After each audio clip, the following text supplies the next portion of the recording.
بسم اللہ الرحمن الرحیم۔ معزز ناظرین، کیا آپ جانتے ہیں کہ ہم سب نے دنیا میں آنے سے پہلے اللہ تعالیٰ سے ایک وعدہ کیا تھا؟ اور کیا آپ جانتے ہیں کہ ہم میں امیر غریب، خوبصورت بدصورت، بیمار اور صحت مند اور طاقتور ہونے کا فرق کیوں رکھا گیا ہے؟ آج ہم ایک عظیم حدیث کی روشنی میں ان تمام رازوں کو سمجھیں گے۔ امام محمد باقر علیہ السلام فرماتے ہیں کہ جب اللہ تعالیٰ نے حضرت آدم علیہ السلام کی پشت سے تمام انسانوں کی روحوں کو نکالا تو وہ چیونٹیوں کی طرح پھیلی ہوئی تھی۔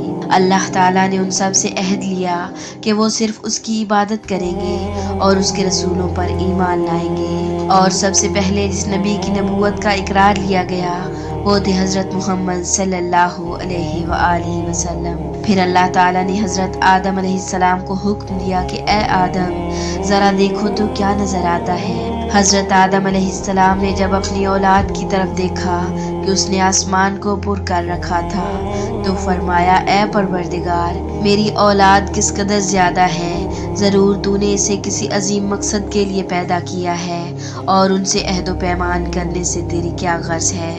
تو ارشاد قدرت ہوا، اے آدم، میں چاہتا ہوں کہ وہ میری عبادت کرے اور کسی چیز کو میرا شریک نہ ٹھہرائیں، اور میرے رسولوں پر ایمان لائیں اور ان کی پیروی کرے۔ پھر جب حضرت آدم علیہ السلام نے اپنی اولاد میں فرق دیکھا تو کوئی بہت روشن تھا، کوئی کمزور تھا، کوئی امیر تھا اور کوئی غریب۔ انہوں نے عرض کیا، اے پروردگار، سب کو ایک جیسا کیوں نہیں بنایا؟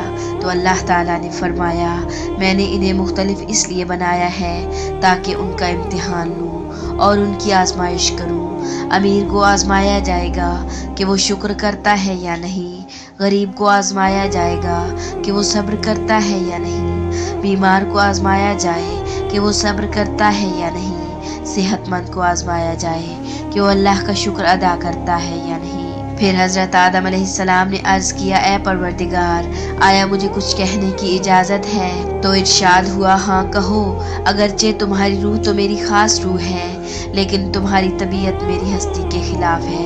جناب آدم نے عرض کیا، بار الہا، اگر تو ان کو ایک شکل، ایک مقدار اور ایک طبیعت پر پیدا کرتا تو یہ ایک دوسرے کے خلاف حسد اور بغاوت نہ کرتے، اور نہ ہی ان کے درمیان کسی قسم کا باہمی بغض و حسد ہوتا، اور نہ ہی کسی چیز میں ان کے درمیان کوئی اختلاف ہوتا۔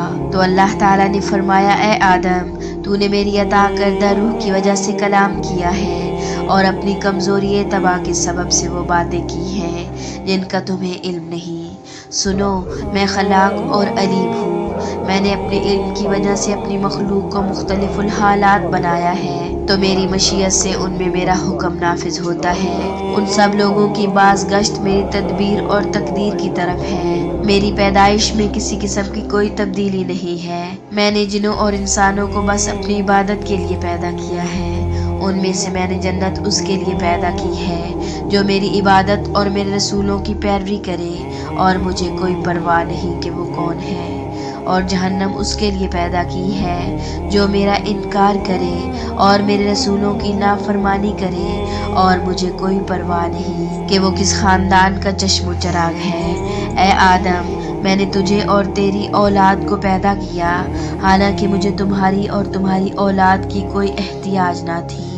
میں نے تمہیں اور انہیں صرف اس لیے پیدا کیا کہ تمہاری آزمائش کروں کہ دار دنیا میں مرنے سے پہلے تم میں سے بہترین عمل کرنے والا کون ہے، اور اسی مقصد کی خاطر میں نے دنیا اور آخرت، زندگی اور موت، اطاعت اور معصیت، جنت اور دوزخ کو پیدا کیا، اور اپنی تدبیر اور تقدیر میں بھی یہی مقصد پیش نظر رکھا ہے۔ اور میں نے اپنے جاری اور ساری علم کی وجہ سے ان لوگوں کی شکل و صورت، جسم، بدن، رنگ اور روپ، عمر اور حیات، رزق اور اطاعت اور نافرمانی میں فرق روا رکھا ہے، اسی لیے کسی کو شقی اور کسی کو سعید، کسی کو بینا اور کسی کو نابینا، کسی کو کوتاہ قامت اور کسی کو دراز قد، کسی کو خوبصورت اور کسی کو بدصورت، کسی کو عالم اور کسی کو جاہل، کسی کو امیر اور کسی کو فقیر، کسی کو مطیع اور کسی کو نافرمان، کسی کو تندرست اور کسی کو بیمار، کسی کو آفت زدہ اور کسی کو بے آفت پیدا کیا ہے۔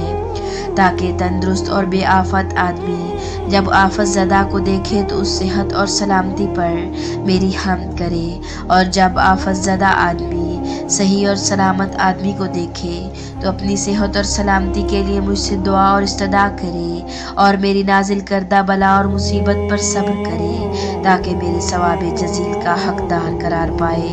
اور جب کوئی فقیر مالدار پر نگاہ کرے تو مجھے پکارے اور مجھ سے مال و دولت کا سوال کرے، اور جب مومن کسی زیر پر نگاہ کرے تو ہدایت اور رہنمائی پر میرا شکریہ ادا کرے، اور میں نے ہر حال میں انہیں مکلف بنایا ہے۔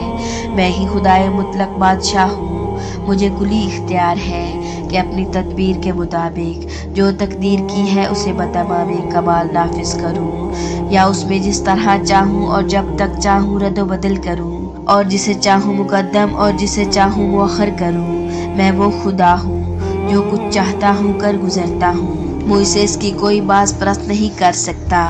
البتہ مجھے اپنے بندوں سے یہ سوال کرنے کا حق ہے کہ انہوں نے کیا کیا اور کیوں کیا۔ معزز ناظرین، ہر انسان اپنی حالت میں ایک امتحان میں ہے۔ اللہ تعالیٰ نے فرما دیا کہ نہ مجھے تمہاری ضرورت ہے بلکہ تمہاری زندگی ایک آزمائش ہے۔ جنت ان لوگوں کے لیے ہے جو ایمان لائیں اور نیک عمل کریں، اور جہنم ان لوگوں کے لیے ہے جو انکار کرے اور نافرمانی کرے۔ اور اللہ کو اس بات سے کوئی فرق نہیں پڑتا کہ کوئی کس خاندان سے ہے، اصل چیز صرف اعمال ہے۔ لوگوں میں فرق اس لیے رکھا گیا تاکہ اللہ تعالیٰ اپنے بندوں کی آزمائش کرے، لوگ ایک دوسرے کو دیکھ کر سبق حاصل کریں، شکر اور صبر پیدا ہو۔ سوچیں، اگر سب امیر ہوتے تو شکر کون کرتا، اور اگر سب غریب ہوتے تو صبر کا امتحان کیسے ہوتا۔